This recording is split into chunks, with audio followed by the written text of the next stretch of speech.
Bonjour les amis. Dans l'Évangile de l'an 2000, il y a un chapitre qui est consacré, et je vous donne le titre, « Le paradis perdu ». Qu'est-ce que ça peut dire? Je vais vous résumer une notion excessivement importante de notre présence sur Terre très rapidement. Mais je vous demande, si c'est possible, d'aller revisionner, si vous voulez, cette partie de l'Évangile de l'an 2000 qui nous parle du paradis perdu. C'est essentiel. Qu'est-ce que le paradis perdu? On dit dans nos différents enseignements que Dieu créa l'âme à son image et à sa ressemblance. À ce moment-là, ça veut dire que dans l'âme, nous avions des qualités, des caractéristiques qui étaient similaires à celles de notre Créateur.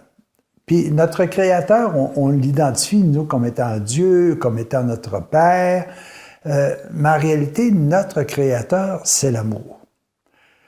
Et les caractéristiques qui pouvaient décrire, si vous voulez, ce paradis dans lequel nous avons été créés, tout d'abord par la cellule que moi j'ai toujours appelée Adam-Ève, avaient les éléments suivants.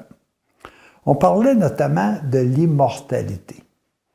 L'âme, Adam-Ève, a été créée, donc elle n'est pas éternelle, mais elle a cette notion d'immortalité.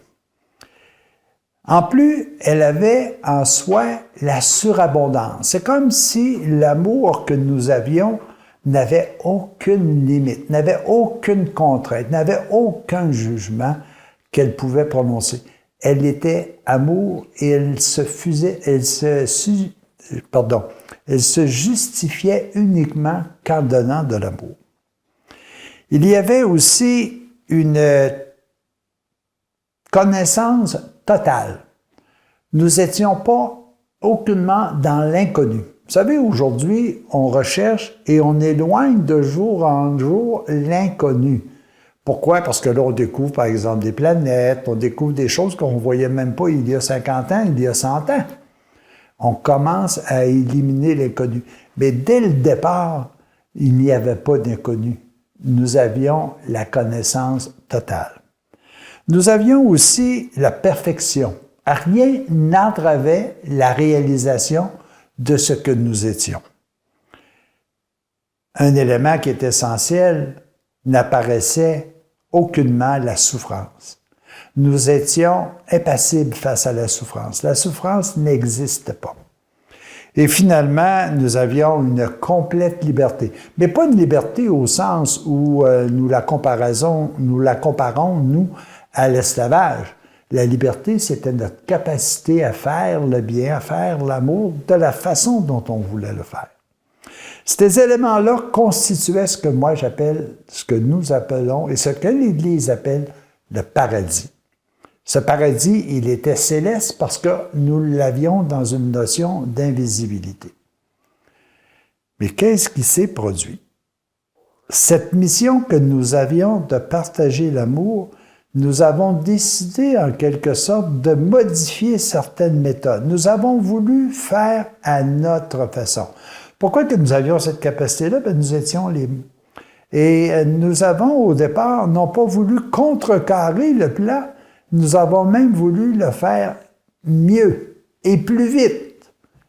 Alors que le plan était déjà parfait, il ne pouvait être mieux et il ne pouvait être fait plus vite. Alors, cet élément-là que nous avons tranquillement, c'est un peu comme l'intendant à qui le maître confie son territoire, son terroir, si vous voulez, puis qui lui dit, écoute, tu vas agir de telle façon, tu vas faire telle chose. Mais arrive à un moment donné une situation où on dit, ben peut-être que je pourrais agir différemment, ça serait peut-être mieux, puis ça irait peut-être plus vite. Et là, tranquillement, pas vite, tu t'éloignes. Et qu'est-ce qui arrive un jour? C'est que le maître revient, l'amour initial te remet en question, et là, tu dis, oh, je me suis égaré. Et comme je me suis égaré, j'ai senti à l'intérieur de moi le sentiment que je n'appartenais plus à ce royaume. Je n'ai pas été chassé du royaume, Je me suis caché du royaume de l'amour. Je me suis tout simplement éloigné de ce qu'était véritablement l'amour. Un peu comme Adam et Ève, à un moment donné, lorsqu'ils sont arrivés au paradis terrestre, je refais ma phrase.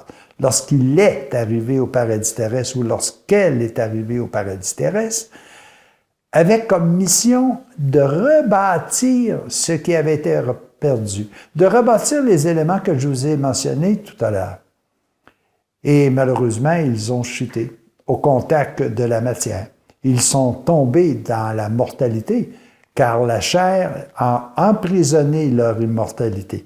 Mais pour se libérer et revenir à l'immortalité, il fallait qu'ils libèrent. Ils se sont mis à apprendre et où ils se sont aperçus qu'ils souffraient.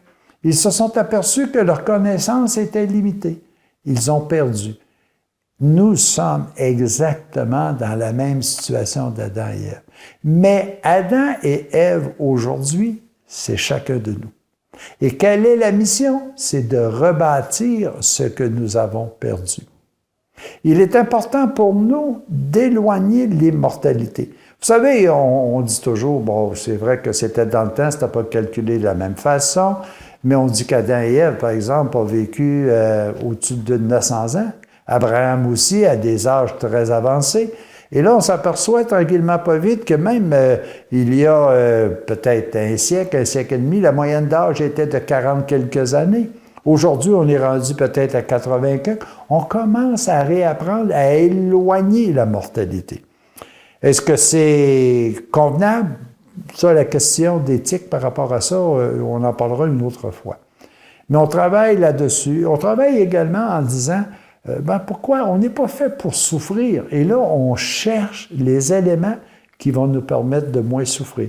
On est en train de reconstituer le paradis de l'amour. Nous le voyons également au niveau de la connaissance.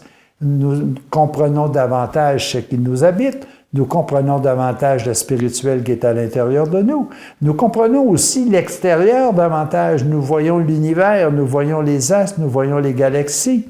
Il y a des scientifiques qui nous permettent d'éloigner l'inconnu de nous. Nous sommes en marche vers la reconstitution de notre paradis. Est-ce que véritablement nous y mettons tous les efforts?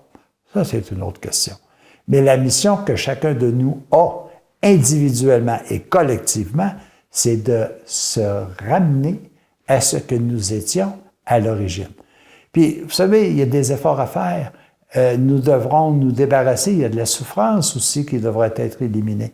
Mais je peux vous dire une chose, par exemple, c'est que plus nous marchons dans l'amour, moins la souffrance nous atteint.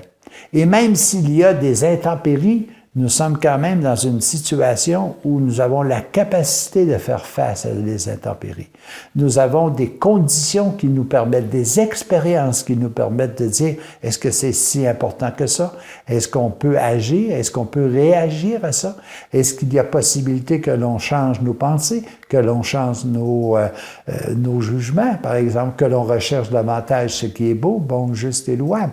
Tous ces éléments-là sont intégrés à l'intérieur de nous et nous pouvons les utiliser. Alors, le paradis que nous avons perdu, puis nous en avons conscience aujourd'hui parce que nous souffrons, nous devons faire face à la mortalité, nous sommes des ignorants, des ignores même de ce que c'est véritablement que le bonheur total. Alors, tout ça, nous sommes lentement en marche de reconstituer ce paradis que nous avons quitté volontairement parce que nous avons voulu faire le plan qui était le nôtre. Jésus est venu sur la terre et a dit, il faudrait peut-être que vous réorientez votre plan. Et puis, je vais vous donner des exemples, des moyens qui vont je vais vous donner les béatitudes, je vais vous donner l'exemple, je vais vous donner un commandement nouveau, aimez-vous les uns les autres comme je vous ai aimé. Alors, tout ça, ce sont des outils qui nous ont été donnés pour que nous puissions rebâtir le paradis qu'un jour nous avons décidé de quitter volontairement. On ne s'en souvient pas, évidemment. Pourquoi qu'on ne s'en souvient pas? Parce que nous serions au désespoir si nous étions capables juste de comprendre tout ce que nous avons perdu. Perdu, non. que nous n'avons plus connaissance, conscience que ça existe encore à l'intérieur de nous. Si nous prenons conscience de cette réalité, de cette existence du paradis qui est à l'intérieur de nous, nous placerons tous les efforts pour pouvoir le retrouver. C'est ce que je vous souhaite, mes amis, de reprendre connaissance, conscience du paradis qui nous habite. Tous et à chacun, bon voyage.